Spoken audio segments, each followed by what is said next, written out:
Masque obligatoire pour tous, perte d'odorat pour de nombreux malades, l'épidémie du Covid-19 a mis notre nez à rude épreuve. Mais en même temps, on n'aura jamais autant parlé de l'odorat. On a réalisé que c'est un sens à part entière. Que savons-nous réellement de ce sens, si instinctif, intime et énigmatique? Il règne autour de l'odorat un parfum de mystère. Partons à sa découverte ensemble.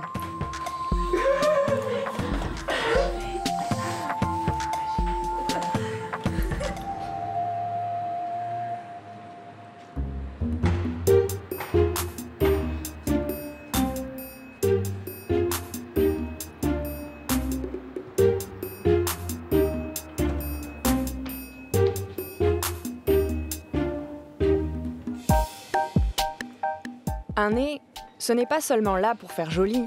Il faut d'abord apprendre à s'en servir. L'association Le Nez en Herbe organise des ateliers d'éveil olfactif pour les enfants. Et maintenant, je vais assister à un atelier avec des enfants sourds.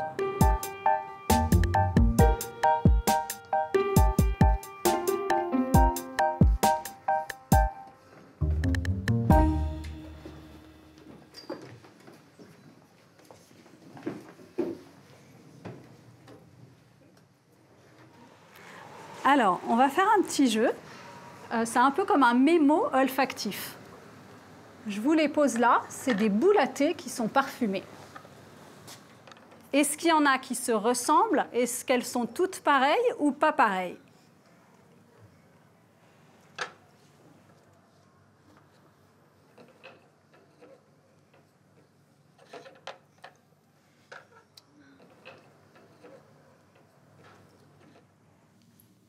Alors, il y a plusieurs raisons pour lesquelles il faut éduquer son nez.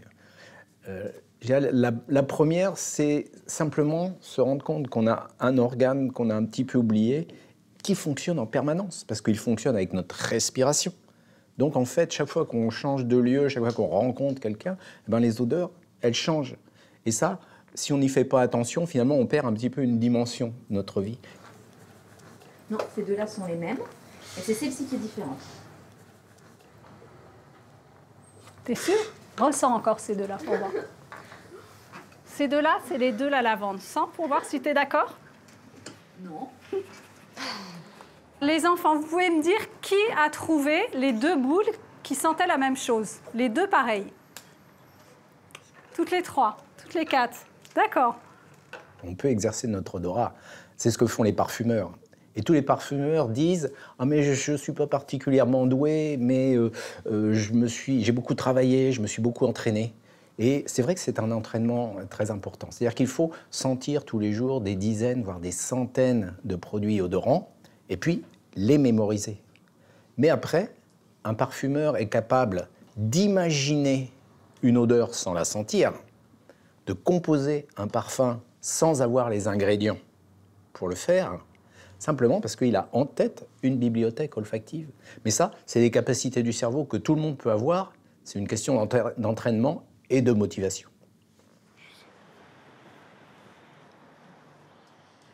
À votre avis, quels sont les goûts qui sont présents dans les 3 bouteilles devant vous?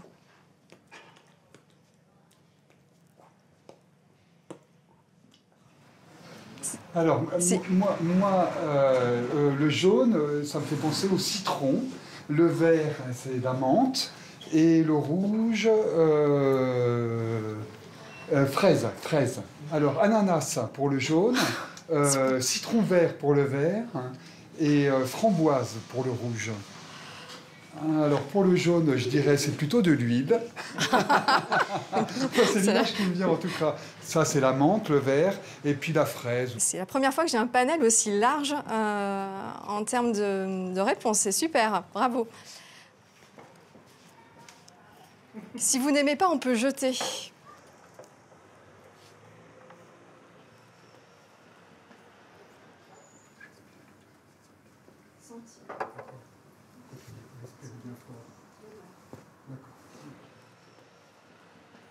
Le fonctionnement de l'odorat semble un petit peu mystérieux quand on ne sait pas vraiment comment il fonctionne. Et ça vient du fait que, en fait, l'odorat est directement branché sur un système du cerveau qu'on appelle le système limbique, qui est un système qui fonctionne de façon non consciente, mais aussi qui est lié aux émotions et à la mémoire.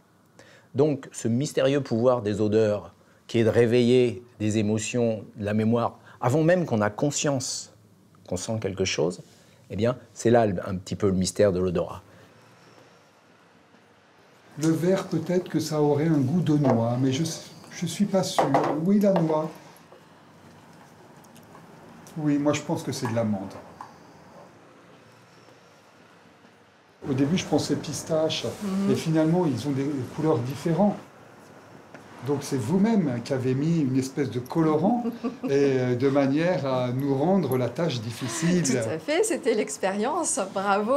Effectivement, le goût, c'est l'amande. Vous avez été, vous avez été plutôt doué et vous avez su reconnaître que les 3 bouteilles avaient le même goût, la même odeur.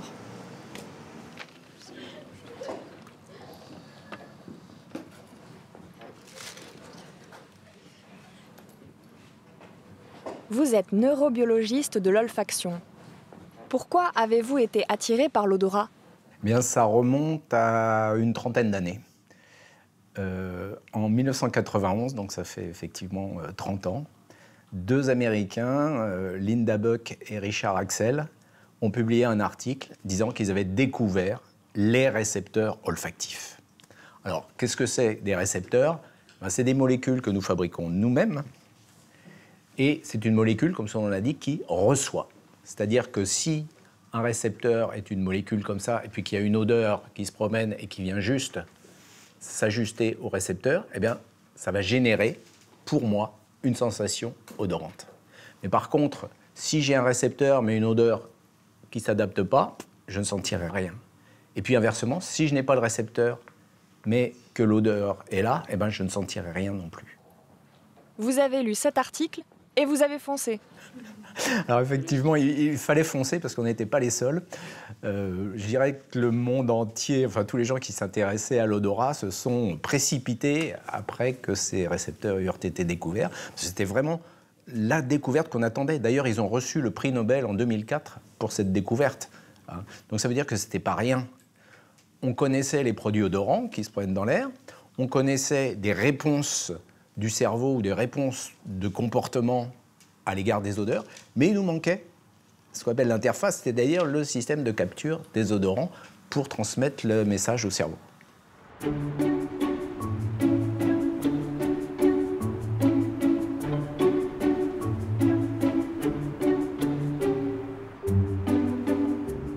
Si je devais décrire l'odeur qui monte du périphérique, je dirais que c'est une odeur de pot d'échappement, c'est tout.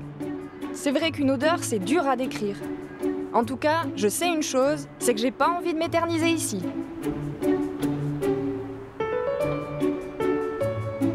Et puis, il faut avouer que le nez, c'est pas la partie de notre corps qu'on préfère. On l'aime petit, fin, discret. Vous connaissez Cyrano de Bergerac ?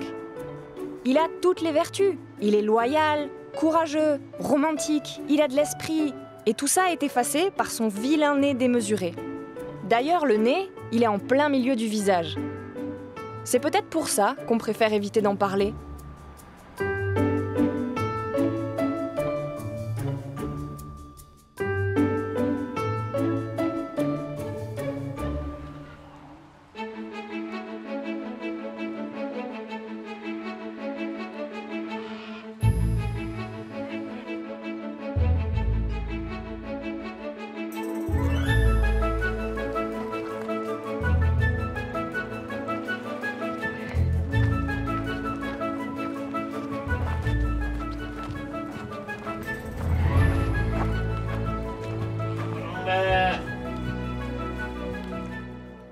Les animaux se reniflent pour se dire bonjour. Les humains pourraient faire la même chose. Au lieu de se dire bonjour, ils pourraient se sentir, non ? Je me vois bien te rencontrer et te commencer à te sentir. Je pense que ça serait mal vu.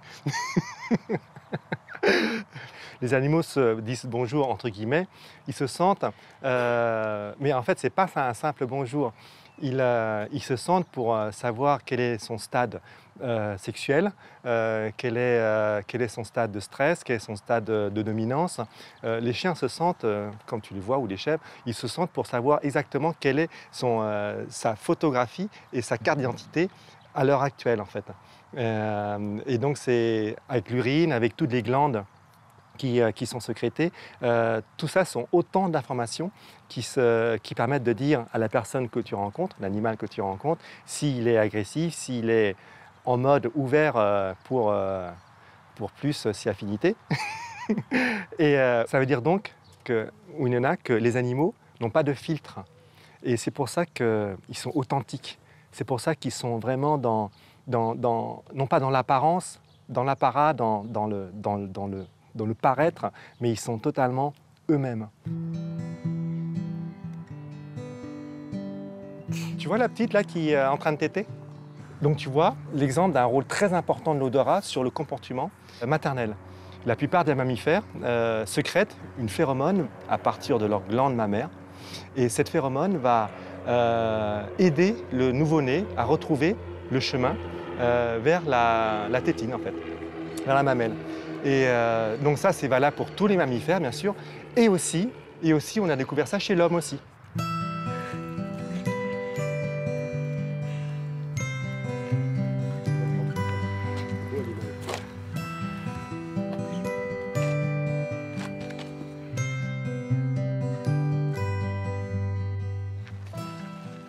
Non.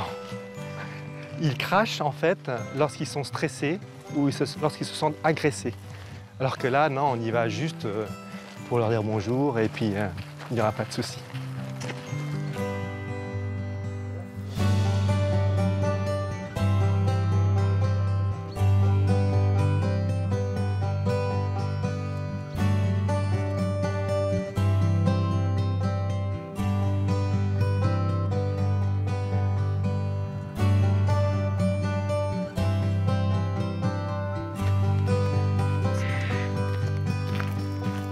Donc tu vois là, c'est des coatis, des petits carnivores qui sont de la famille des raton-laveurs.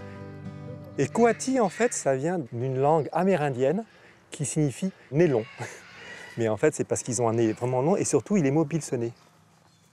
Tu vois que son nez, il va fouiller en fait le sol, et, presque creuser, et ils ont un odorat tellement développé qu'ils peuvent ressentir leur proie à quasiment plus de 30-40 cm dans le sol.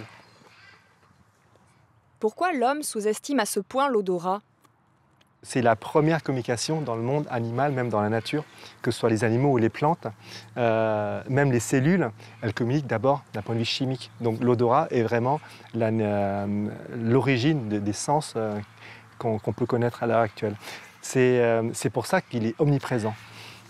Et comme il est présent, ancestral, on va dire, effectivement, ça peut avoir une connotation peut-être animale, où l'homme peut avoir une certaine réticence à parler d'odorat, parce qu'il se dit c'est être animal, alors que pourtant c'est totalement naturel. Revenir vers l'odorat, c'est finalement revenir vers notre animalité, et en revenant vers notre animalité, on avance tout doucement vers une certaine humanité, en fait.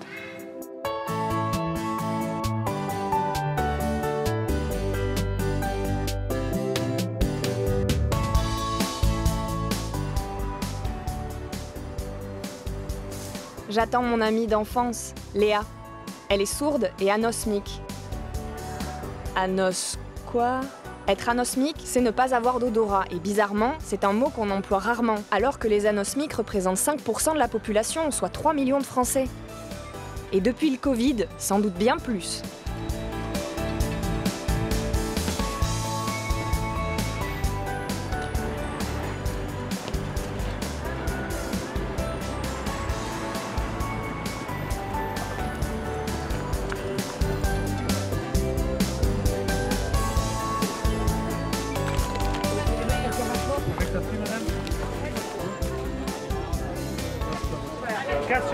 Comme d'habitude. 1,84. Tu as envie de manger quoi? Pourquoi pas des tomates? Avec de l'ail? Délicieux. Non, elles sont trop petites. C'est mieux des grosses, Oui, des plus grosses. pour la cuisson. Celles-là, elles sont délicieuses, ces tomates noires. Parfaites à cuire. J'ai jamais goûté, pourquoi pas? Ok. Tu les choisis en fonction de la couleur, de la forme? Oui, je ne peux pas sentir. Alors je les choisis en fonction de leur apparence. Tu sais, les tomates, ça n'a pas trop d'odeur. Moi aussi, je les choisis à l'œil. Alors qu'il y a d'autres légumes, je les choisis à l'odeur. Mais là, bon...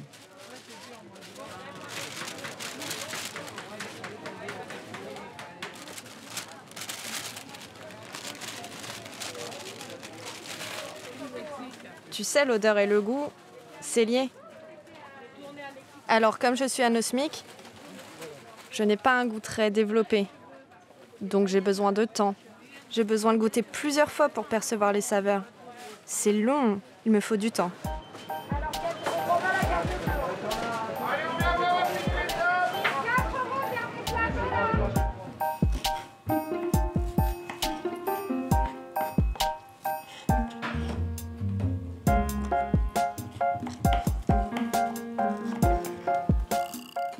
Alors ça, après avoir coupé de l'ail, tu te laves les mains, mais pas qu'une fois. T'es obligé de recommencer encore et encore, parce que l'odeur est incrustée, elle reste sur les doigts hyper longtemps. T'as intérêt à bien te laver les mains. Ça pue? Non, c'est pas une odeur qui dégoûte. On dit qu'après avoir mangé de l'ail, il vaut mieux éviter d'embrasser quelqu'un sur la bouche, ou alors lave-toi bien les dents avant, parce que ça donne une mauvaise haleine. Ça reste dans la bouche et sur les mains. Là.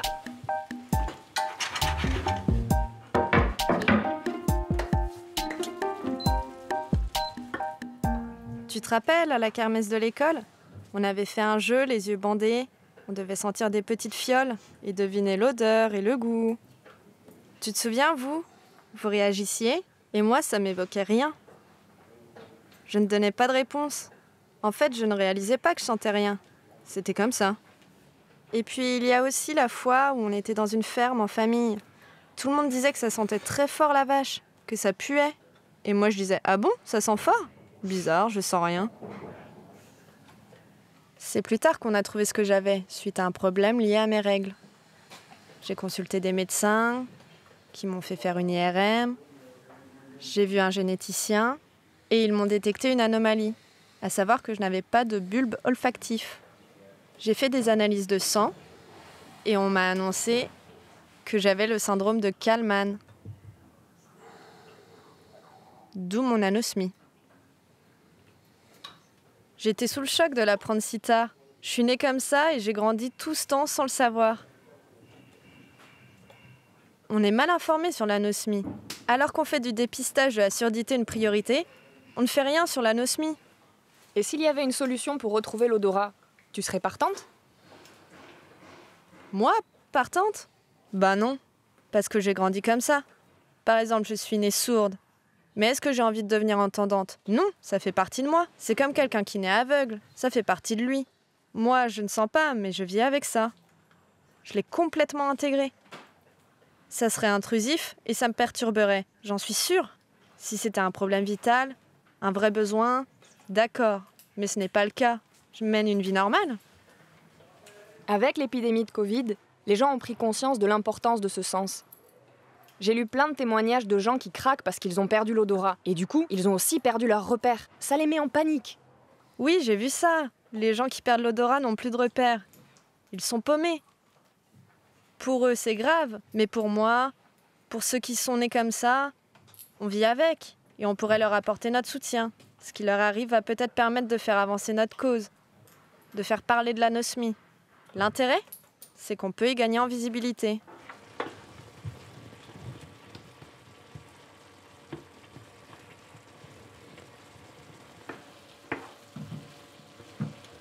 Là, c'est les champignons qui sentent le plus. C'est le plus fort. On sent la tomate, l'ail, les champignons, la courgette pas vraiment. Tu vois, ces saveurs qui se dégagent, ça te permet de savoir quel goût ça aura. À l'odeur, je sais qu'il y a assez d'ail. Moi, je ne peux pas savoir quelle est la limite. Alors, je vais continuer à en mettre. Je le sens quand ça suffit.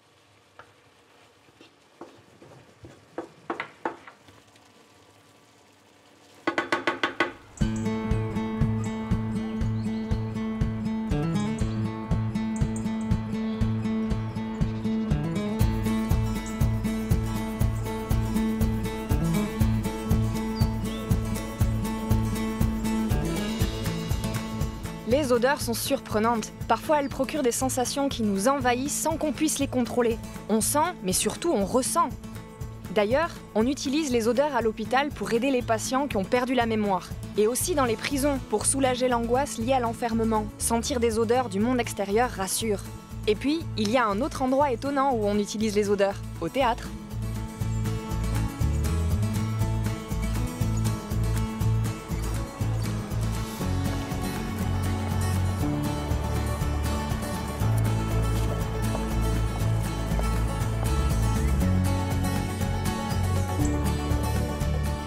J'ai l'impression que pour toi, les odeurs ont un pouvoir spécial, non? Pour moi, les odeurs ont un pouvoir extraordinaire et c'est pour cette raison-là que je les intègre dans ma création artistique, donc que j'ai intitulé le théâtre olfactif. Le théâtre olfactif, c'est du théâtre, mais avec la dimension des odeurs en plus. Et c'est véritablement pour tenter d'intégrer, d'immerger le spectateur dans la pièce, dans l'action qui est en train de se dérouler sur scène. Comment ça se passe concrètement? On diffuse du parfum un peu partout sur scène ou les odeurs font vraiment partie de la dramaturgie? Oui, elles sont travaillées, bien évidemment. C'est pas un gadget pour moi, l'odeur. C'est pas une anecdote. C'est écrire donc dès le départ en prenant en compte les odeurs ou en se disant que les odeurs vont être soit un élément déclencheur, par exemple de la dramaturgie, soit un personnage, soit un décor, soit des souvenirs aussi. Ça permet une écriture, on va dire, en puzzle, en bribes. Et donc dans La Bête, par exemple, qui est donc une adaptation du conte La Belle et la Bête, j'ai choisi de mettre la rose comme élément déclencheur du début de la pièce. Donc c'est en sentant une rose dans la roseraie de la Bête qu'Isabelle, la Belle, demande à son père de couper cette rose parce que cette rose lui rappelle le parfum de sa maman disparue. Oui, c'est ça. Un parfum si doux. Une odeur tellement... Rien qu'en respirant cette rose, ma mère était là. Non, bien sûr, je la voyais pas. Non, mais je la voyais, je la sentais là, tout près de moi. Alors j'ai voulu que mon père la coupe pour l'emporter avec. Merci. La rose rappelle plein de souvenirs à Isabelle. Eh bien moi, quand j'étais petite, j'adorais l'odeur du chlore à la piscine. Ça m'enivrait. Et depuis, à chaque fois que j'y vais, je me réjouis à l'idée de retrouver cette odeur. Chacun d'entre nous a sa propre odorothèque.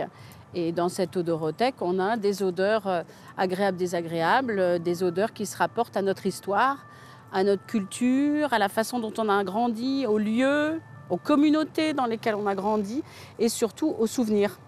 Les souvenirs qui sont bons ou mauvais par rapport à une odeur. Donc à partir de cette odorothèque, on se rend compte qu'on est très très différents, tous les uns des autres, puisqu'en fait on n'est pas nés au même endroit, on n'a pas cette même culture, cette même histoire. Et ce qui me plaît énormément avec cette histoire d'odeur et de théâtre olfactif, c'est de pouvoir aborder cette question de la différence. Et là, avec une odeur de bête, on se rend compte que là, on met véritablement à l'épreuve le spectateur. On va se dire, ah oui, attends, vraiment, est-ce que j'accepte la différence ou est-ce que je ne l'accepte pas? Et donc, ça met chacun des spectateurs vis-à-vis de lui-même. Et moi, je n'interviens pas plus après. Je n'en veux pas la réponse. C'est à chacun de trouver sa réponse par rapport à ça.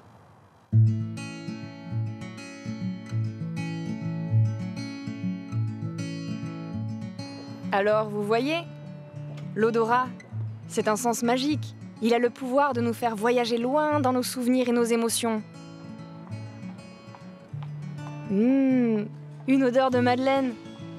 Ah, et n'oubliez pas, ouvrez grand vos narines et mettez votre nez partout. Salut!